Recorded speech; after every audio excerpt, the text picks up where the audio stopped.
What's up, BoobTube? Josh here today, and I'm running a little behind on my video. It's Sunday, and I'm usually upload a video every Saturday, or try to at least. Anyways,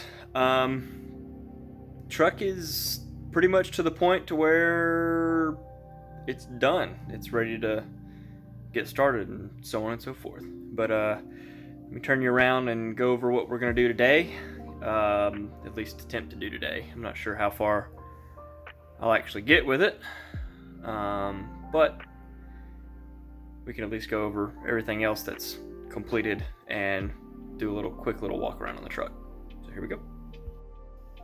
Alright, so wheels and tires are on, and those wheels cleaned up good. Took them off, pressure washed them, hand cleaned the chrome ring and the center cap. Turned out great. Of course, gotta have the white lettering out.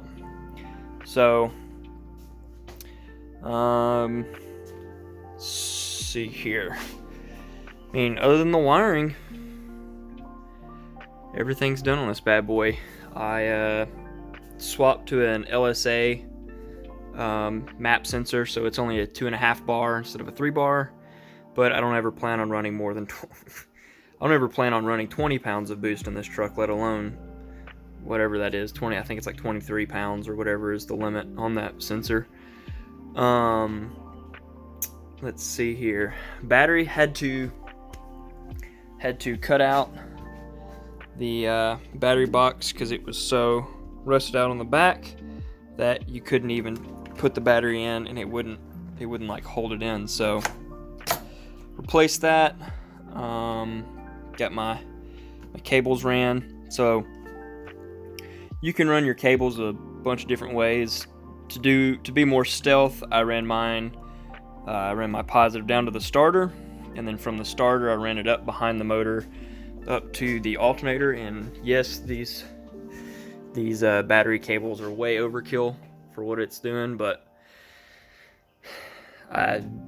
better to have too much than not enough on battery cables. So it's I think it's number 2 strand wire, so it's pretty thick bad boys. And I may go over how to actually build them. I do it where you heat the end up and you put solder in it and have hot solder, and then you stab the wire in, and then you crimp it so that I mean, this is solid, like it's not ever going to come out. And then obviously some heat shrink. But had a small oil leak. Come to find out that my turbo feed line that runs down there from the oil filter, the bolts that the adapter came with were too short, and it pulled the threads out on one, so I had to retap it and order some longer bolts because they're metric, and nowhere around here carries countersunk metric Allen head bolts, so you have to order some. And the dash is in. My only real concern about the dash is that it's angled backwards, so it's angled this way. So I'm afraid that the sun's gonna shine on it, and hopefully that it's bright enough that it won't really matter. But truck goes into, put the key on. Truck goes into reverse, neutral, drive, fine, and then I have 3 because where the range is, it doesn't really, you can't, whatever. But I have all the main gears that I need, and believe it or not, the radio still works on this thing if I had the battery hooked up.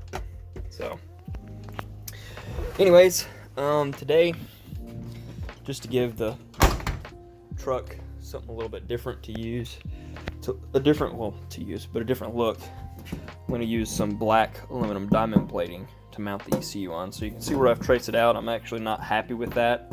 I think I'm actually going to build it like this in the truck, fold this end under so that I have a bolt point, fold this end over and cut it so that I have an angle for the ECU to sit. So I'll have the ECU block, and then I don't know exactly how big the fuse block that the guy is building the ECU wiring harness is going to be, but I'm hoping to have it kind of sit something like this in the truck. That way the plugs come from the bottom so no water gets in the plugs, and so on and so forth. So let me go ahead and get this cleaned off, since it's just Sharpie, and brake cleaner will pull it off, and start measuring and see how I want to do this. All right, here we go. All right, I did it bad. Got to jamming and listening to music, and didn't film any of the actual making of the mount. It's pretty simple. All I did was cut some pieces out so that there's a strap over here that's out of the way so the hood can still close, and used an existing hole that the charcoal canister used to bolt to, and then molded some slits to the fender, and then bolted the ECU to it. And I wanted it right here, that way when testing, since the ECU is not in the cab and I didn't want to put it in the cab, I should be able to, from the driver's seat, see the lights if I lean up over the dash, if I'm having any issues when I power it, and so on and so forth. So let's jump in and see without the hood on. Oh yeah, you can clearly see that bad boy. So that's the job. Woo! Finished. I will probably pull it off and paint up the corners and so on and so forth, make it look a little bit prettier. And then again, I might not, since this isn't exactly, you know, a show truck. It's more, I want it to function well over looking good. But yeah, so once I get the relay block in, it should hopefully fit underneath the ECU somewhere. And if I have to like hang it down off the plate here, like down here, that'll be all right. But that, I'm happy with that, even though it's not perfect.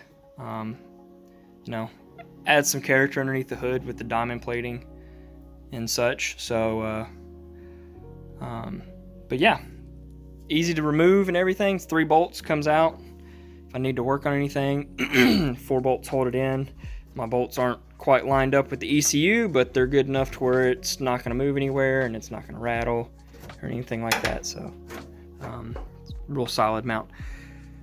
Alright guys, with that, I guess I'm going to go edit this and throw it up on the interwebs, even though I don't have anything interesting in it, since I didn't film any of the me cutting and walking back and forth, bending this diamond plate up and such. But anyways guys, until next time, deuces.